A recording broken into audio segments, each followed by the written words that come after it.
आदर और सम्मान के योग इंडियन नेशनल लोकदल पार्टी के प्रदेश के अध्यक्ष,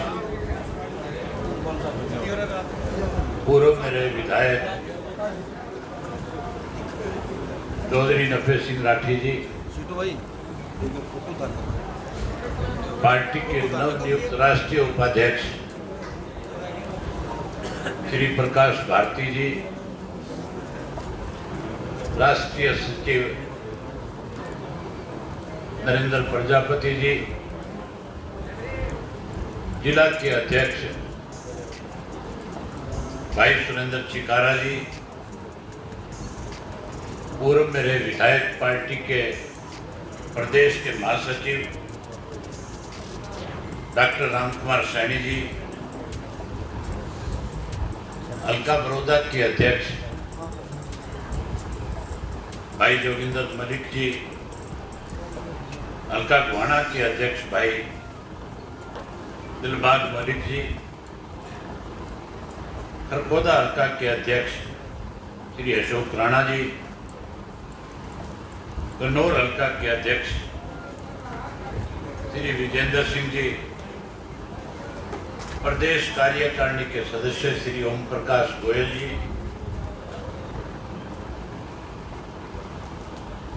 किसान संघ के अध्यक्ष श्री सुरेंद्र रठवाड़ जी,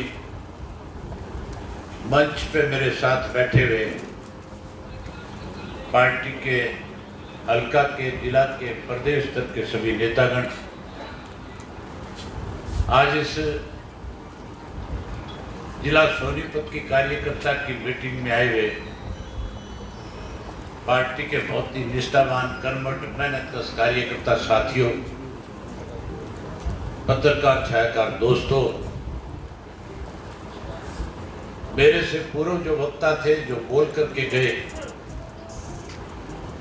उन्होंने इस 8 महीने की पुरानी बड़ी हुई जो सरकार है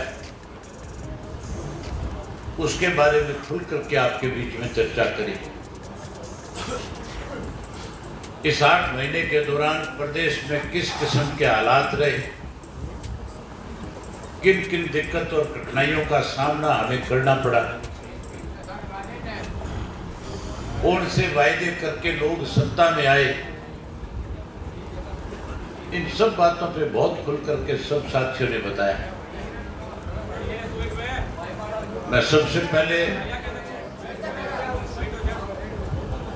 उन युवा साथियों का स्वागत करना चाहूंगा जिन्होंने आज अलग अलग पार्टियों को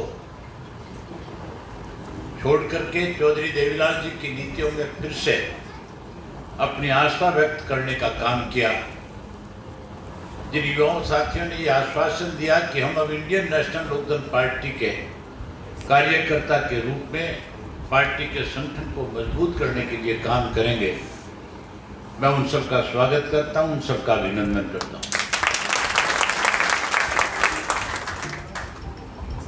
साथियों, जब सत्ता में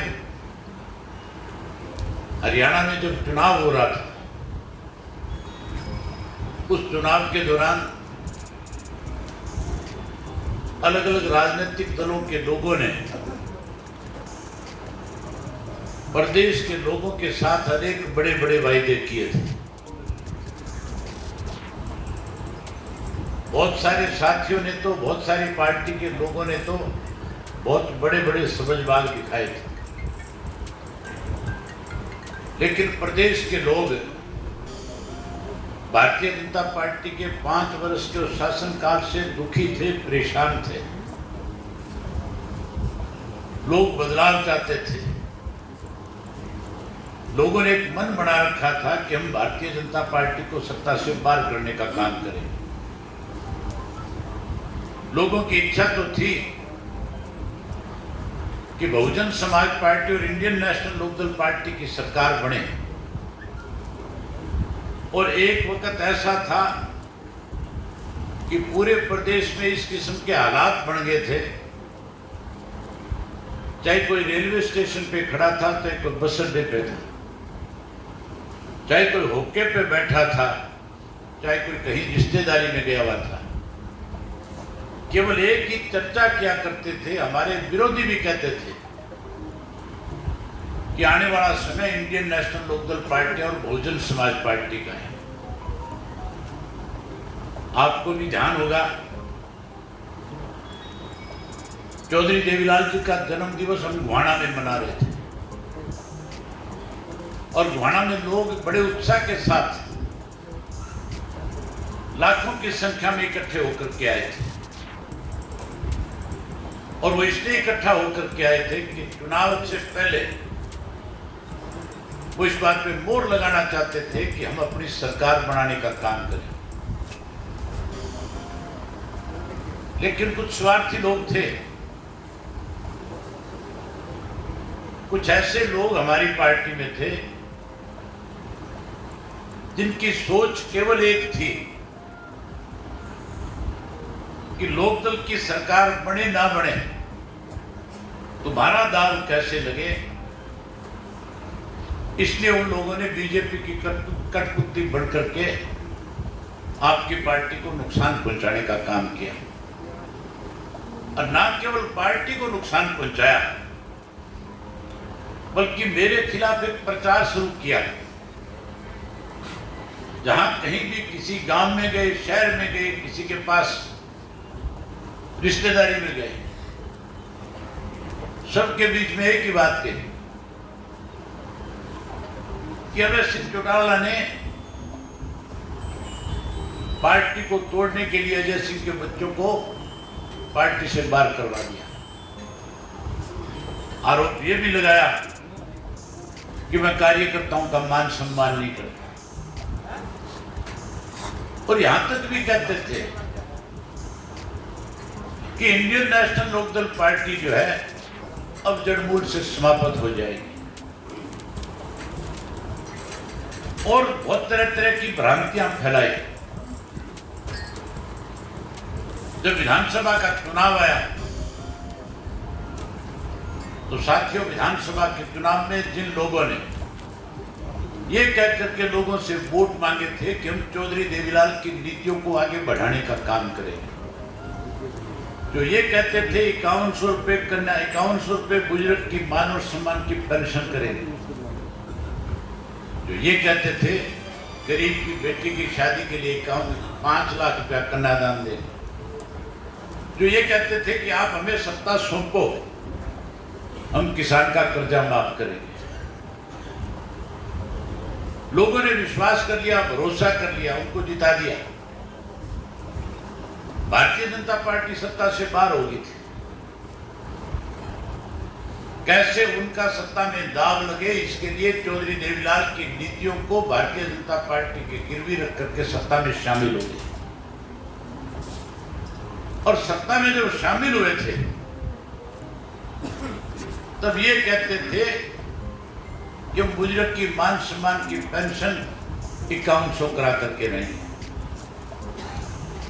साथियों, 5100 तो बहुत दूर की बात थी। 200 रुपए की बढ़ोतरी तो मुख्यमंत्री ने कही रखा था कि हम हर साल करेंगे। ये तो एक तरह से कानून बन गया था। उनके हिस्से में तो 50 रुपए आए थे, वो तो 51 भी नहीं करा सके। करा सके थे क्या 51? हमारे यहाँ तो अगर किसी के ब्याह शादी में भी जाते हैं तो 11, 21 और 51 दे के आते हैं। इनको तो 50 ही नहीं दिया इनके हिस्से में। जो लोग ये कहते थे हम किसान का कर्जा माफ करवा देंगे, विधानसभा के 2 सेशन आए थे। मैंने दोनों सेशन के अंदर ये बात खुल करके कही थी कि तुम्हारी औकात और बुक्कत नहीं है कि तुम किसान का कर्जा माफ करा दे, लेकिन कम से कम ये भारतीय जनता पार्टी के लोग जो किसान की खड़ी फसल को लूटने का काम करते हैं, जो किसान के धान की फसल में 250 से 300 रुपए क्विंटल के खा जाते हैं, जो कम देते हैं, उसकी जांच कराओ। मैंने मुख्यमंत्री से पूछा था कि ये पैसा जाता किसके खाते में है? मिलर के पास जाता है, खरीद करने वाली एजेंसी के पास जाता है। मैंने पूछा था कि ये पैसा तुम्हारे खजाने में जमा होता है। मुख्यमंत्री के पास कोई जवाब नहीं था। हमने कहा कि आप इसकी जांच कराओ, सीबीआई को दो, ताकि दूध का दूध और पानी का पानी हो जाए। साथियों, कांग्रेस के वक्त के अंदर 10 वर्ष तक जब कांग्रेस का राज था तो अखबार की सुर्खियां और टेलीविजन पे खबर आया करती थी कि चौधरी भूपेंद्र सिंह हुड्डा के राज में भूमाफिया सक्रिय हो गया। उनके राज के अंदर 72,000 एकड़ जमीन किसान की जो है, सरकार ने दफा 4-6 के नोटिस देकर के अपने चैत्य लोगों को कहा कि जाओ, हमने फला किसान की जमीन के लिए 4 और 6 के नोटिस दे दिए, आप उसको 10 रुपए ज्यादा देकर के उसकी जमीन को सस्ते में खरीदो, हम नोटिस वापस ले लेंगे। तब भूमाफिया सक्रिय था उस वक्त में। 72,000 एकड़ किसान की जमीन लूटने का काम हुआ था। लोगों ने भूपेंद्र सिंह हुड्डा की सरकार को सत्ता से बाहर कर दिया और सत्ता से बाहर करके जब भारतीय जनता पार्टी को सत्ता सौंपी तो भारतीय जनता पार्टी के राज में नई नई माफिया पैदा हो गई। आजकल तो इस किस्म के माफिया हैं जो हमारी नई पीढ़ी को भी बर्बाद करने का काम कर रहे हैं। नशे का एक ऐसा गिरोह हमारे प्रदेश के अंदर पनप चुका है जिसने हमारी युवा पीढ़ी को, नई पीढ़ी को, छोटे छोटे बच्चे जो स्कूल और कॉलेज जाने वाले हैं, उनको चिट्टे के नशे का आदी बनाने का काम किया है। पिछले दिनों लॉकडाउन लगा, कोरोना की महामारी शुरू हुई। जब ये बीमारी हमारे देश में आई थी, उससे पहले पूरे विश्व के अंदर इस बीमारी ने हाहाकार मचा रखा था। इटली में, स्पेन में, इंग्लैंड में, अमेरिका में हजारों लोग इस बीमारी की चपेट में आए हुए थे। उन्होंने तो इसलिए लॉकडाउन लगाया था अपने मुल्क में कि हम इस बीमारी पे काबू पाएंगे, हम इस बीमारी से कैसे लोगों को बचाया जा सके उसके लिए प्रयास करेंगे। लेकिन हमारे देश में तो जिस दिन पहला लॉकडाउन शुरू हुआ था, केवल 500 केस थे, केवल 500 मरीज इसके पूरे देश में थे। हम तो ये मान करके चलते थे कि केंद्र की सरकार ने लॉकडाउन का जो फैसला लिया है, इससे इस महामारी पे काबू पा लिया जाएगा। सरकार की तरफ से बड़े बड़े दावे किए जाते थे कि हम इस कोरोना को हराएंगे, इस देश को बचाएंगे। साथियों, जिन मुल्कों के अंदर हजारों केस रोज के आते थे, आज उन मुल्कों ने तो इस बीमारी पे काबू पा लिया और हमारे देश में आज हजारों की संख्या में रोज केस आने लगे। लॉकडाउन में काबू करने की बजाय इस बीमारी को बढ़ावा दिया। मैं ये बात इसलिए आपसे कर रहा हूं, जब ये लॉकडाउन शुरू हुआ था, हमारी मुख्यमंत्री के साथ एक वीडियो कॉन्फ्रेंसिंग हुई थी और उस वीडियो कॉन्फ्रेंसिंग में मैं भी था, भूपेंद्र सिंह हुड्डा भी थे। उस वीडियो कॉन्फ्रेंसिंग में मुख्यमंत्री था, उसके मंत्री भी थे। हमारे यहाँ पे उस वक्त गेहूं, इसकी सरसों की कटाई चल रही थी। लॉकडाउन पूर्ण रूप से लगा हुआ था। हालत ऐसी थी हमारे प्रदेश और देश की कि कोई आदमी अपने घर से बाहर नहीं निकल सकता था। अगर कोई गलती से बाहर निकलता था तो पुलिस के लोग उससे इस तरह का बर्ताव करते थे जैसे कोई उग्रवादी हमारे प्रदेश में, देश में आ गया। डंडों से पिटाई होती थी, वीडियो बनाई जाती थी, वायरल कर दी जाती थी। लोगों में भय पैदा हो गया कि जैसे कोई कर्फ्यू लगा हुआ है। उस वक्त जब हमारी कॉन्फ्रेंस हुई तो मैंने मुख्यमंत्री जी से कहा था, मैंने कहा मुख्यमंत्री जी, पूरा देश बंद है, हमारे प्रदेश की सारी सीमाएं सील है, इस बीमारी से तो क्या पता हम बचेंगे कि नहीं बचेंगे, लेकिन आपको एक काम जरूर करना चाहिए। आज जो चिट्टा हमारे प्रदेश में नशा जो बेचा जा रहा है, कम से कम इस लॉकडाउन के अंदर उस चिट्टा बेचने वाले का तो आपको इलाज कर देना चाहिए। बाहर से कोई अंदर आ नहीं सकता था, अंदर से कोई बाहर नहीं जा सकता था। कोई मेरे जैसा अगर कहीं बाहर निकलता था, उसको भी डीसी से परमिट लेना पड़ता था, उसको बताना पड़ता था कि मैं किस काम के लिए अपने घर से दूसरी जगह जा रहा हूं, और डीसी की मर्जी होती थी परमिट दे या ना दे। बिना डीसी की इजाजत के बिना कोई व्यक्ति अपने घर से बाहर कदम नहीं रख सकता था। मुख्यमंत्री ने आश्वासन दिया था कि हम हर हालत के अंदर इस नशे का सफाया करने का काम करेंगे। हम भी मानते थे कि अच्छा मौका है, लेकिन साथियों, नशे का सफाया करने के बजाय शराब का नया माफिया और खड़ा कर दिया। गोदाम में पड़ी हुई शराब जो है, गोदाम के पीछे नए दरवाजे लगा करके निकाल करके जो 100 रुपए की बोतल थी 300 में बेचनी शुरू कर दी। बिकी कि नहीं बिकी? 300 की, हजार की भी बिकी। शराब का माफिया खड़ा कर दिया, और शराब के साथ साथ किसान को कैसे लूटा जाए, उसकी फसल को कैसे किसान की को सस्ते में लेकर के अपनी जेब में पैसा डाला जाए, इसके लिए जहां सरसों की खरीद शुरू हुई थी, हमें उस वक्त भी अंदेशा था कि सरसों जो किसान अपने खेत में तैयार करके लेके आए, उसके साथ सरकार कहीं ना कहीं बेईमानी करेगी। हमने पूछा कि कैसे खरीद करोगे? लॉकडाउन के अंदर सरकार की जिम्मेवारी बनती थी कि किसान के खेत से सरसों खरीद करके लेकर के आते हैं। उसके खेत में नहीं गए, उस किसान को कहा कि तेरे पास हम मैसेज भेजेंगे, और उस मैसेज को तू पढ़ करके उसके मुताबिक अपनी सरसों लेकर के मंडी में आए। हमारे सरसा से लेकर के पलवल तक, होडल तक सरसों की खेती होती है।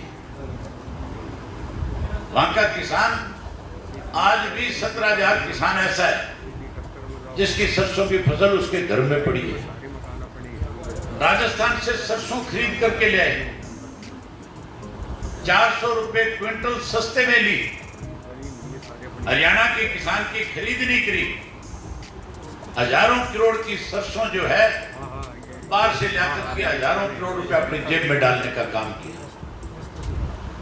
जब हमें इस बात का पता लगा, हमने मुख्यमंत्री पे इस बात के लिए दबाव बनाया, उसकी जांच कराई गई। उस जांच कराने पे पता चला कि जितने भी सरसों के सरकारी गोदाम हैं, उनमें हरियाणा के किसान की सरसों के बजाय राजस्थान के किसान की सरसों लेकर के डाल दी।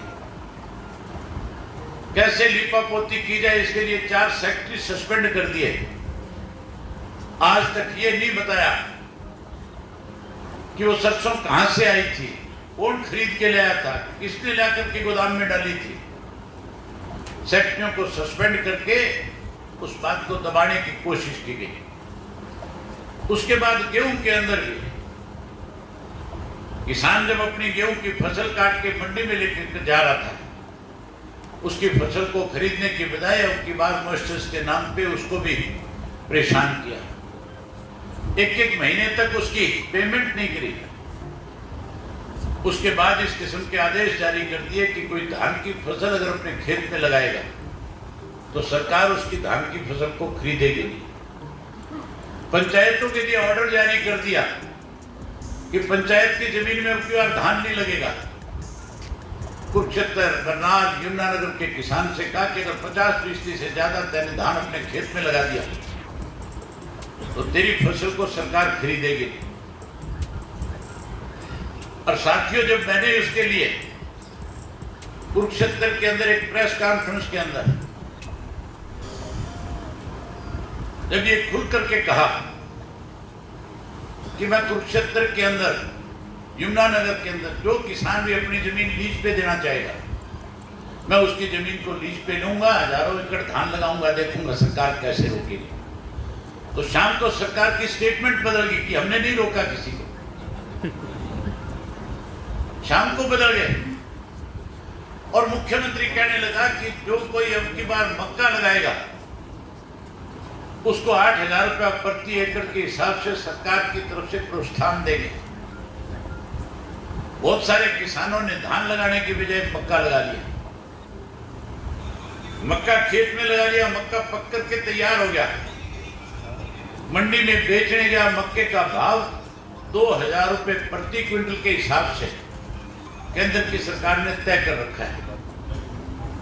उस किसान का जो मक्का है सरकार ने खरीदने की बजाय उसको 800 रुपये क्विंटल पे बेचने पे मजबूर कर दिया। आज ऐसी हालत है कि कुछ किसान तो रेडी वालों के पास जाकर के मक्की बेच करके आते हैं। इस सरकार से सारे वर्ग के लोग दुखी हो गए। इन्होंने हर जगह माफिया खड़ा करने का काम कर दिया। आज आपके बड़ौदा का उपचुनाव आने वाला है। इस बड़ौदा के उपचुनाव में जब ये सरकार में सत्ता में बैठे लोग आएंगे, ये तरह तरह के बात आपके बीच में करेंगे।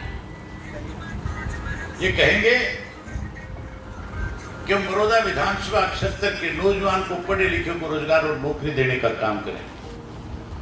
आपने मुख्यमंत्री की स्टेटमेंट पढ़ी होगी। जब सेकंड लॉकडाउन चल रहा था उसमें मुख्यमंत्री ने मीडिया के रूबरू ये बात कही थी कि 1 साल के लिए हम किसी को भी सरकारी नौकरी में शामिल नहीं करेंगे। 1 साल तक किसी को सरकारी नौकरी नहीं देंगे। तो फिर ये एसएस बोर्ड क्यों बना रखा है? इसको भी भंग कर देना चाहिए। उसमें अपने कहते लोगों को बैठा रखा है, उनको सुख सुविधाएं दे रखी है, हमारे बच्चों के लिए नौकरी और रोजगार नहीं है। अगर आप चाहते हो कि इस बीजेपी को और इस जेजेपी को सबक मिले तो फिर बड़ौदा के उपचुनाव के अंदर, ये तो पुराना चौधरी देवीलाल का घर रहा है। आपने हमेशा चौधरी देवीलाल के नुमाइंदे को यहां से बड़े वोटों से जिता करके भेजने का काम किया है। 6 बार लगातार इंडियन नेशनल लोकदल पार्टी के सिंबल पे आपने एमएलए बनाया। कुछ हालात इस किस्म के बन गए थे कि कांग्रेस के लोग भी 2-3 बार जीत करके गए, लेकिन आज फिर उस किस्म के हालात इस प्रदेश में है। आज प्रदेश के लोग सरकार से दुखी और परेशान हैं।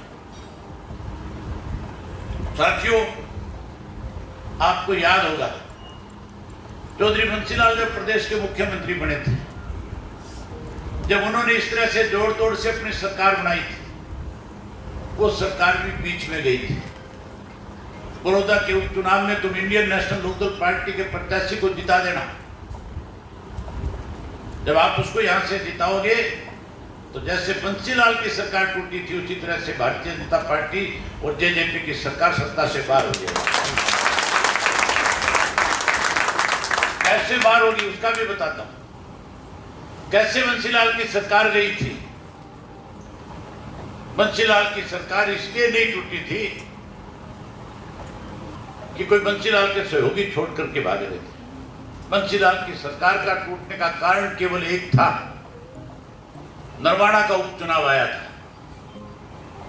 शमशेर सिंह सुरजेवाला को राज्यसभा में भेज दिया था, उस सीट पे उपचुनाव हो गया। और जब उपचुनाव हुआ था तो चौधरी ओम प्रकाश चौटाला ने नरवाड़ा से चुनाव लड़ा था। और चौधरी ओम प्रकाश चौटाला जब नरवाड़ा से चुनाव जीत गए तो फिर सारे प्रदेश के अंदर, देश के अंदर इस बात को लेकर के मैसेज गया कि आने वाला समय इंडियन नेशनल लोकदल पार्टी का है। और उस मैसेज से अनेक ऐसे स्वार्थी नेता थे जिन्होंने सरकार को छोड़ करके चौधरी ओम प्रकाश चौटाला के साथ आकर के खड़ा होना पड़ा। बंसीलाल की सरकार गई, चौटाला साहब की सरकार बढ़ी। आज भी उसी किस्म के हालात हैं। आज भी जो सरकार है उस सरकार में आपस में कोई तालमेल नहीं है।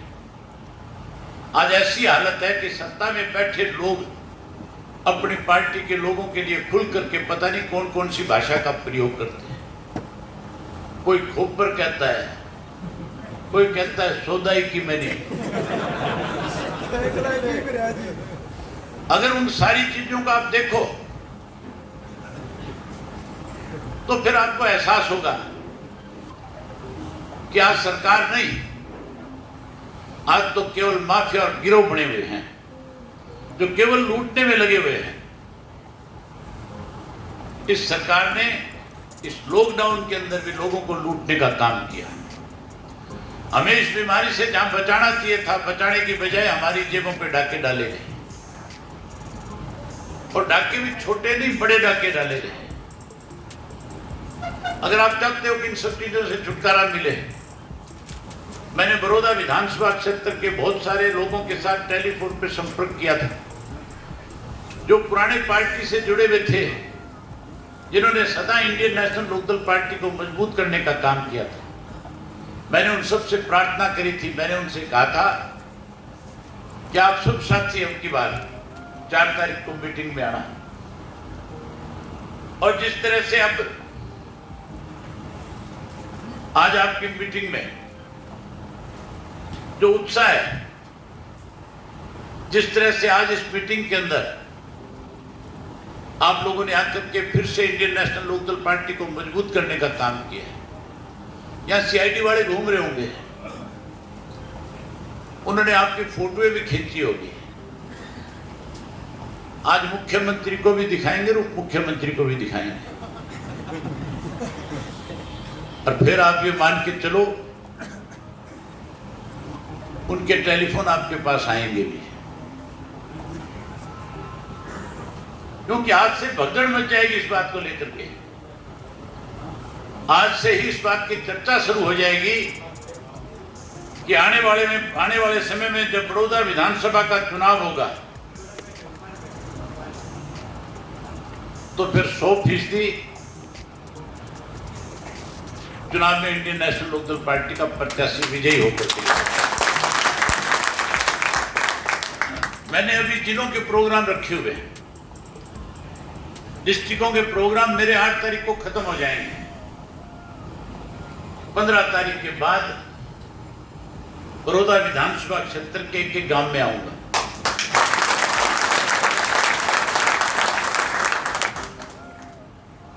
ना केवल गांव में जलसा करूंगा,